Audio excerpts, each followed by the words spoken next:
Bien, continuamos con el Evangelio de Mateo, capítulo 5, versículo 6. No sé a cuántos Dios les ha despertado la curiosidad y el interés de leer estos capítulos 5, 6 y 7 que hablan del momento cuando Él sube al monte y habla acerca de la vida del cristiano, el carácter del cristiano. Y aborda un tema tan importante, mis hermanos, como es el tema de la felicidad, pero no desde el punto de vista humano, sino más bien acerca desde el punto de vista espiritual. Vamos a recordar un poco y le voy a invitar a que me acompañe a buscar. Deje ahí Mateo 5, 6 y adelante vamos a Mateo 7, 13 y 14. Estas bienaventuranzas que encontramos en Mateo y en Lucas, también las encontramos, hablan del carácter del cristiano. Y habla algo que humanamente no podemos cumplir, porque nadie puede cumplir esto en sus fuerzas humanas. Tiene que ser un trabajo de Dios en nosotros. Es de ahí donde se requiere humildad de parte del cristiano. Dice Mateo 7:13, entrad por la puerta estrecha, porque ancha es la puerta y espacioso es el camino que lleva a la perdición, y muchos son los que entran por ella. Aquí Jesús nos habla, y en aquel tiempo les hablaba a los que le seguían, de un camino, de una puerta estrecha. Esa puerta estrecha habla de aquellos que logran entender la vida cristiana. No todos, desafortunadamente, logran entender cuál es la vida cristiana. Porque hay mucho evangelio. Hay evangelio de la prosperidad, hay evangelio del éxito, hay el evangelio de los milagros. Pero el evangelio que habla la Biblia es un evangelio donde está integrado todas las cosas y donde hay un carácter para el cristiano. Un carácter que si tú eres cristiano debes de vivir. No es que si quieras o no quieras. ¿Sabe por qué Dios nos habla así, hermanos? Porque muchos de nosotros quizás teníamos un concepto errado de lo que era el cristianismo. Y Dios quiere ajustarlo. Dice el versículo 13 que la puerta es estrecha. Y también habla de una puerta y un camino espacioso. ¿Cuál es ese? Donde todos van y dicen, es que yo voy para el cielo, yo voy a buscar a Dios, pero a su manera, no a la manera que habla la Biblia. Dice el 14, porque estrecha es la puerta y angosto el camino que lleva ¿a dónde, hermanos? A la vida. Ahí habla de la vida eterna. ¿Cuánta gente ha levantado en algún momento su mano y ha confesado y hecho la oración de salvación? Pero ¿sabe qué? Solamente fue una oración. Sus vidas no reflejan el cambio que Jesucristo ha hecho. ¿A poco no es un milagro nacer de nuevo, hermanos? Es un milagro. Y es un milagro eterno. ¿Quién le quita a usted lo nacido de nuevo? Nadie. Dios puede sanarme a mí de cáncer. Puede sanarme de una enfermedad, de muerte, leucemia, etcétera. Pero al final voy a morir de algo en esta tierra. ¿Cierto o no? Pero si yo nazco de Dios, aunque yo muera, viviré por siempre cerca de mi Dios. Es más importante nacer de Dios que ser sanado de una enfermedad física, hermanos. Hoy la gente busca los milagros. Hoy la gente busca sanar su cuerpo antes de ser salvos en Cristo Jesús.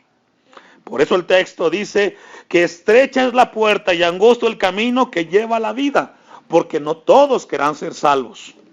Dice el texto, y pocos. ¿Cuántos? Pocos.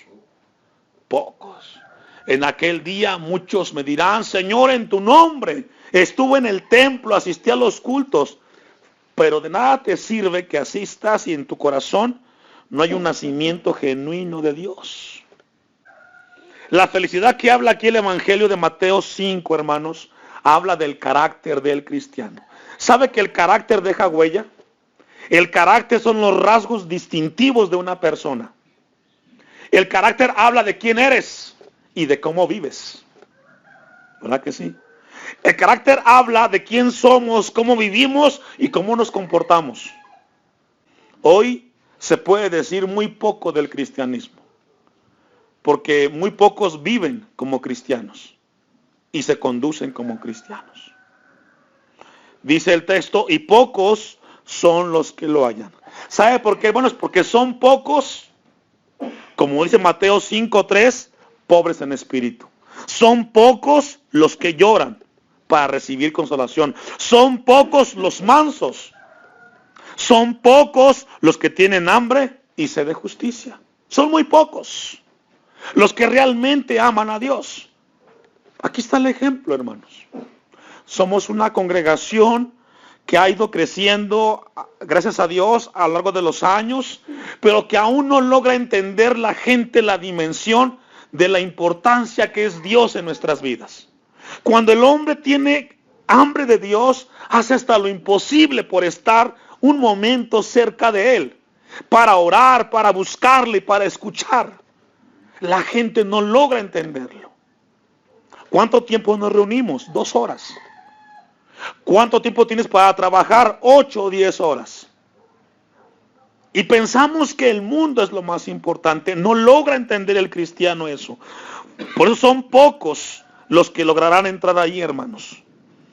Dios quiera que usted sea uno de esos pocos. O seamos de esos pocos que demuestren en esta tierra que somos hijos de nuestro Dios. Vamos al texto y a abordar un poco más a profundidad el texto. Mateo 5:6 dice, bienaventurados, la palabra es Macarios, y nos habla de suprema bendición. Nos habla de una extensión afortunada. También nos habla de algo que está bien librado. Y nos habla de ser dichosos y felices. Hoy los seres humanos buscan más que nunca la felicidad. Y la buscan en un carro, en una licenciatura, en una casa, lo buscan con ropa, lo buscan en accesorios. El ser humano vive una carrera incansable buscando la felicidad. Hay quien la busca en una mujer, otros en un hombre, y el hombre busca ser feliz. Y no lo logran alcanzar. Porque usted se ha dado cuenta que tiene algo material y después le aburre y dice, me siento igual de vacío. Porque la felicidad que habla la Biblia es una felicidad espiritual. Y la felicidad no es algo externo, sino interna. Dice la Biblia que son felices los que tienen hambre y sed de justicia. El hambre y la sed, de acuerdo a la Biblia, habla de 2 características importantes e imprescindibles en la vida del ser humano. No podemos vivir sin comer. No podemos vivir sin beber agua. Nos podemos morir de las 2 cosas. Por eso es que a veces los jóvenes no entienden. Papá, es que me está dejando el tren y me quiero casar. Yo le hago una pregunta. ¿Cuántos se han muerto por no tener sexo? ¿Verdad que no? Pero hay quienes se mueren por tenerlo. Qué absurdo, ¿no? Nadie se ha muerto por tener relaciones sexuales. Pero hoy la gente busca tenerlo como que fuera una necesidad básica. Están totalmente errados. Génesis 12:10, le invito. La palabra hambre es una palabra que tiene un significado peinao en el griego y que habla de algo de hambre intensa, habla de un antojo y de una hambre de morirse. Y el diccionario define el hambre, hermanos, como la gana o necesidad de comer. Habla de la sensación, la necesidad apremiante de comer, asociado a cierto grado de debilidad. Habla de un dolor del estómago por tener algo para poder seguir viviendo. Eso significa hambre. Una vez más, el hambre significa la gana o necesidad de comer. Habla de la sensación, habla de la necesidad apremiante de comer, que tiene un cierto grado de dolor en el estómago por tener algo para poder vivir. Sabe que el tema del hambre es un tema importante en la vida del ser humano, cristiano o no cristiano. Por el hambre, antes de leer Génesis 12:10, por el hambre mucha gente es capaz de hacer lo que sea. ¿Cuánta gente de aquí del municipio ha tenido que viajar a la Ciudad de México, aún Estados Unidos, buscando qué? El qué comer y darle de comer a sus hijos? Por el hambre, la gente es capaz de hacer cualquier cosa. Cualquier cosa. Por el hambre, cuando tienes a tus hijos en la casa y no tienen que comer, tú eres capaz como padre de buscar en cualquier lugar el alimento para que tus hijos no se mueran de hambre. ¿Qué es lo que hace un niño cuando tiene hambre y no come, hermanos? ¿No es llorar? Y eso quebranta el corazón del hombre. Porque es un llorar que te conmueve, que te estremece, porque esa persona necesita algo que llene su vida. Génesis 12:10 nos habla de un momento y de lo que es capaz el hambre en la vida del ser humano. Aquí habla de Abraham. Hubo entonces hambre, hubo gana y necesidad de comer, que es la definición. Hubo sensación apremiante de comer, dice la definición de hambre.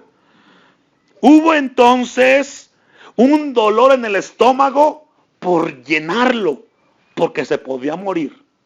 Es lo que significa hambre. Hubo entonces hambre, ¿en dónde? En la tierra. ¿Hay hambre hoy? Sí.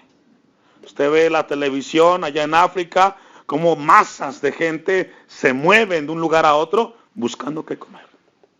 El tema del hambre no es un tema de hoy, es de siempre. ¿Y sabe qué, hermano?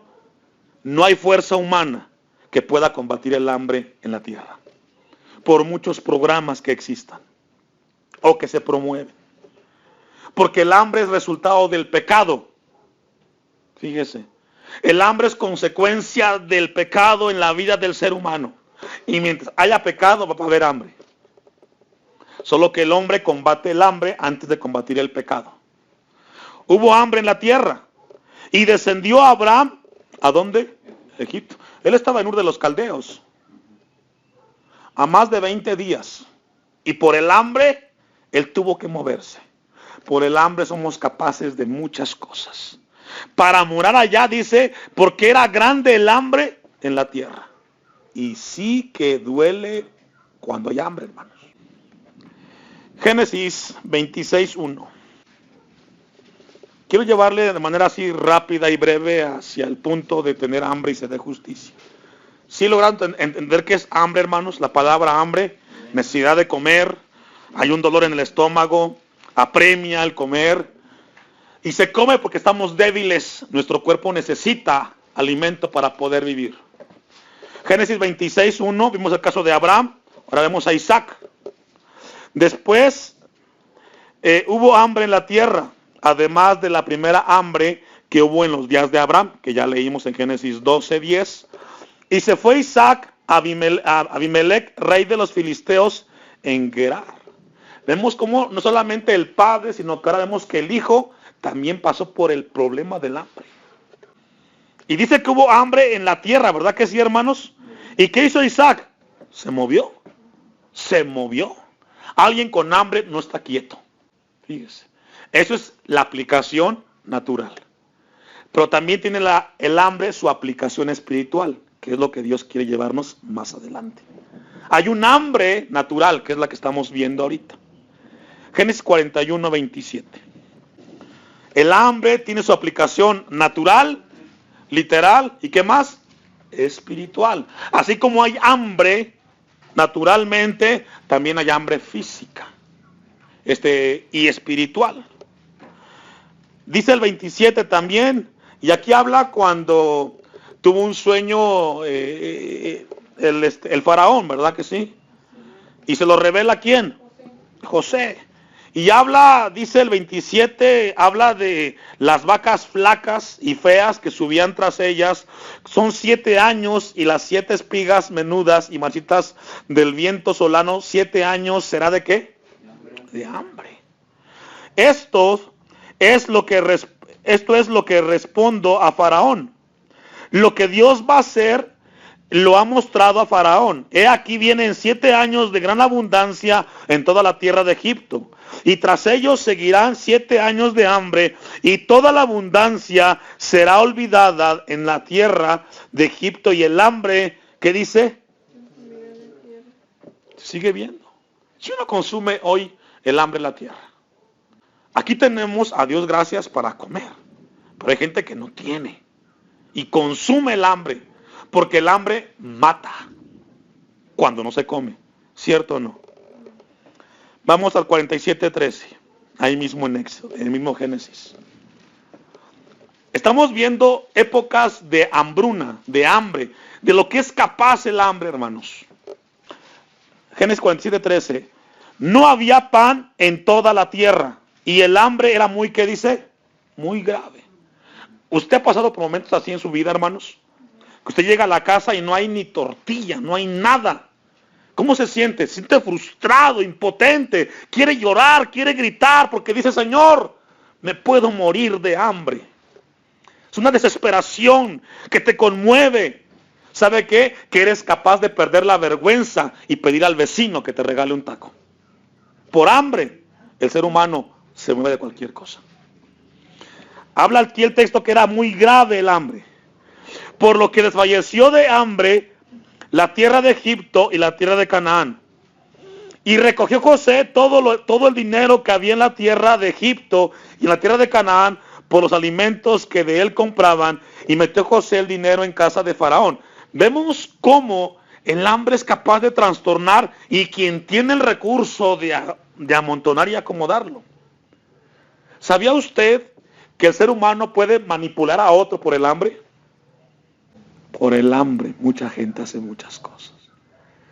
El hambre, una vez más, es la necesidad de comer, es un dolor en el estómago por tener algo que alimente eso. La Biblia habla de otras épocas, está en Ruth 1:1, se la dejo para que la lea. Hubo otra hambruna en 2 de Samuel 21:1. Hubo otra hambruna en 1 de Reyes 17:1. Hubo otra hambruna en 2 de Reyes 4:38 y 8:1. Encontramos en la Biblia momentos y tiempos de hambruna, de lo que produce y el resultado. Dice Mateo 5:6, bienaventurados los que tienen hambre. Ya vimos lo que es el hambre. La sed significa gana y necesidad de beber. Necesidad de agua, necesidad o apetito deseoso de algo líquido para el cuerpo. Y también se puede morir si uno no bebe agua. ¿Cierto o no? Mire, acompáñame a Éxodo 17:3. Éxodo 17:3. Es muy importante abordar esta parte, hermanos, para poder entender la aplicación espiritual. Tenemos primero que de parte de Dios entender la aplicación natural para poder entender la aplicación después espiritual. Dice Éxodo 17:3. Habla aquí de cuando sale Israel de Egipto y está en el periodo del desierto. Así que el pueblo tuvo, ¿qué dice? Sed. ¿Qué tuvo el pueblo, hermanos? Sed. Gana, necesidad, ansiedad de tener algo en su cuerpo líquido. ¿Usted ha logrado estar en algún momento con sed, desesperado? Siente que uno se desmaya, ¿verdad? Se le seca la boca. Se siente mal. Y dice el 3, que tuvo sed el pueblo. ¿Y sabe qué es lo que hace cuando uno tiene sed? A veces se molesta y se enoja. Aquí el pueblo dice que murmuró contra Moisés. Y dijo, ¿por qué nos hiciste subir de Egipto para matarnos de qué? Es decir, la sed puede matarnos. Si no bebemos algo líquido, podemos morir. Hay gente, hermanos, que a veces por no estar ubicados en las cosas de Dios, a veces la gente, es que si no tengo el carro me voy a morir. Y hay quien piensa que si no tiene un carro se va a morir. Qué absurdo, ¿no? Solamente podemos morir por 2 cosas en la tierra. Porque no comas y porque no vas líquidos. Los demás son solamente cuestiones de los seres humanos. a nosotros, a nuestros hijos, ¿qué dice? Y a nuestros ganados. Es decir, habla de sed que puede matar a los padres, a los hijos y aún, ¿qué dice? Al ganado. Vamos a Isaías capítulo 5, versículo 8. Estamos viendo la aplicación natural de este tema, hermanos. Y es importante. Isaías 5:8. Hay de los que juntan casa a casa y añaden heredad a heredad, hasta ocuparlo todo. ¿Habitaréis vosotros solos en medio de la tierra? Ha llegado a mis oídos de parte de Jehová de los ejércitos, que las muchas casas han de quedar, que dice, asoladas, sin morador, las grandes y hermosas. Y 10 yugadas de viña producirán un bato, y un homer de semilla producirá un efa. Hay de los que se levantan de mañana para seguir la embriaguez, que se están hasta la noche, hasta que el vino los enciende. Fíjese, aquí habla de la gente que se toma una copa y se toma otra y se la amanecen. Y en sus banquetes hay arpas, música, vihuelas, tamboriles, flautas. Habla aquí del baile. Vino y no miran la obra de Jehová, ni consideran la obra de sus manos. Ponga atención el 13. Por tanto, mi pueblo fue llevado cautivo porque no tuvo, ¿qué dice? Conocimiento. Y su gloria pereció ¿de qué dice? De hambre. Y su multitud se secó ¿de qué? Qué tremendo texto. Vamos a leerlo un poquito más detenidamente. Por tanto, mi pueblo fue llevado cautivo. Hace rato leíamos el cautiverio de Israel a Babilonia. Sí que la sufrieron, ¿verdad? Alguien en cautiverio sufre. Porque no tuvo, ¿qué dice, hermanos? Conocimiento. ¿Sabe qué es lo que le falta a la gente hoy cristiana? Conocimiento de Dios. Y el conocimiento aplicarlo. Y su gloria pereció de hambre. ¿Usted ha visto alguna vez a alguien morirse de hambre? Es la cosa más estremecedora.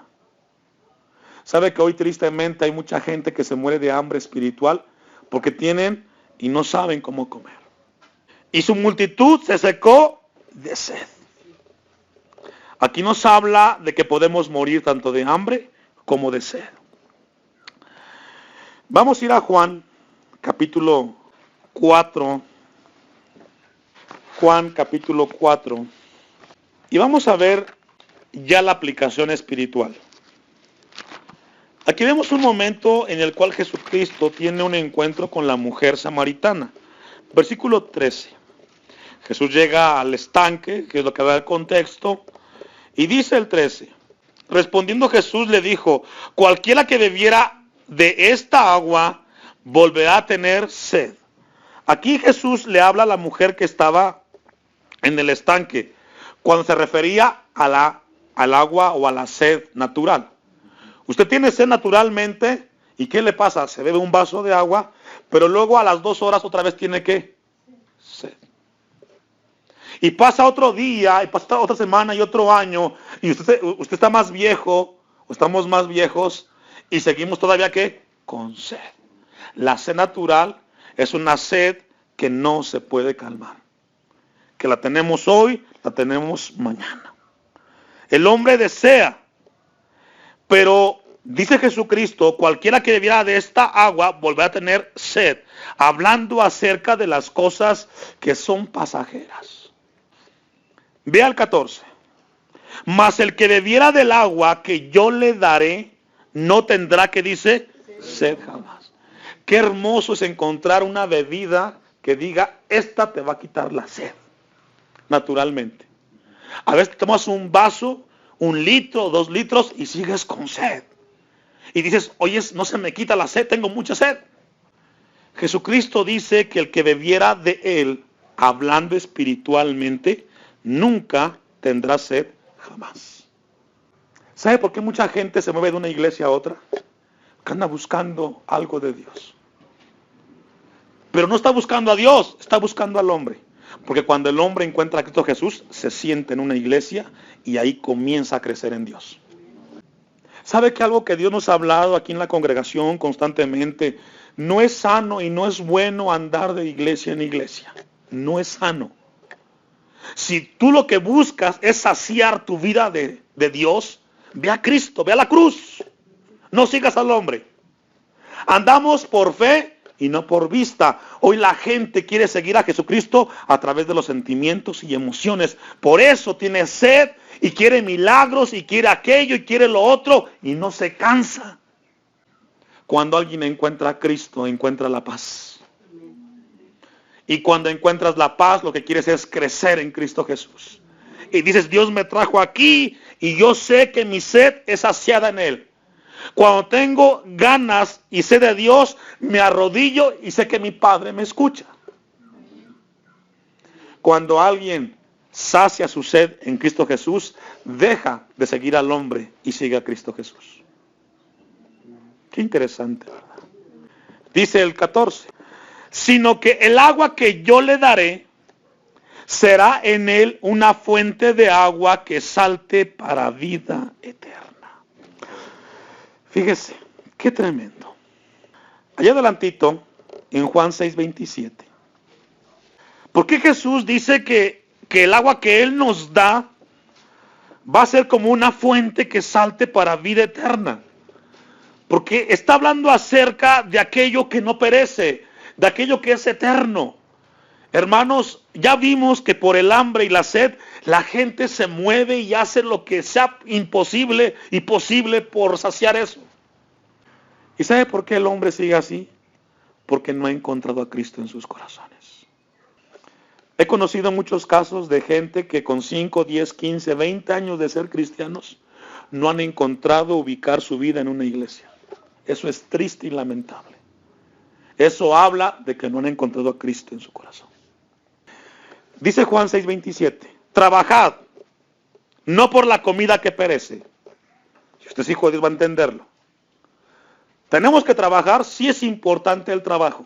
Es importante levantarte en la mañana y buscar el trabajar porque el trabajo te dé como recompensa para mantener a tu familia. Pero viene una pregunta y escúchenla muy bien. ¿El trabajo lo tienes en tus manos o él te tiene a ti en sus manos? Qué pregunta, ¿no? Hay gente que dice, tengo que trabajar, pero cuando los ves, el trabajo los tiene esclavizados. No pueden ni moverse. Y por el trabajo, a veces decimos, bueno, tengo que trabajar, sí. Pero entonces, ¿vives para trabajar o trabajas para vivir? De otra manera. Ponga atención. Sino por la comida que a vida eterna permanece. Como esta tarde. Trabajó usted sus 8 horas. Pero ¿sabe qué? Sabe su vida espiritual que necesita escuchar al Padre para seguir adelante en esta tierra. Trabajar, hermanos, para vida eterna significa para siempre.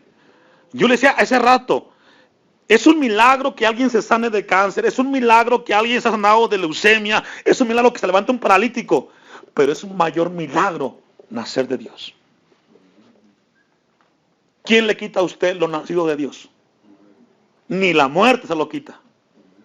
Si logramos ver eso, hermanos, esa dimensión, la cual dice, fíjese, sino por la comida a vida eterna permanece, la cual, ponga atención, ¿quién la da? El Hijo. ¿Y quién es?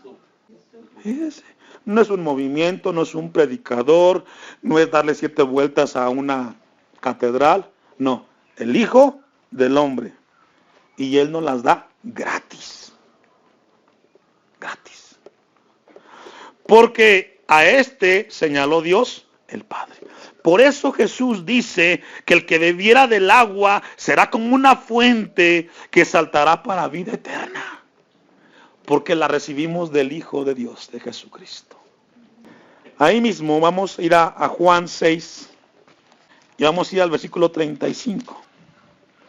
Jesús les dijo, ¿yo soy qué? Ahora, ¿por qué usó el pan? El pan se relaciona con qué? Con el hambre, con la comida. Hay gente que se puede morir. Él dice, yo soy el pan de vida. Y el que a mí viene, nunca, ¿qué dice? Tendrá hambre. ¿Sabe por qué hay tanta gente inestable, hermanos? No han logrado encontrar, saciar su hambre en un lugar. Y andan como Abraham y andan como Isaac, buscando en Egipto, buscando en las llanuras, buscando en todas partes saciar su hambre. Y nunca la van a encontrar ahí. El hambre vas a encontrarla en Cristo Jesús. Ser saciada. ¿Sabe? Cuando hablamos de esto, hablamos de poca gente. Usted que ha logrado entender esto, yo le decía, ¿cuánta gente de aquí nos reunimos los domingos? ¿Y cuántos estamos aquí? Y no hablo de un día, hablo de regularmente.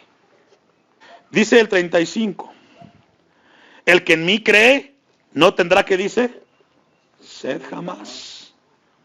Habla de los dos puntos importantes en la vida que puede morir un ser humano, hambre y sed. ¿Y quién lo llena? Jesucristo.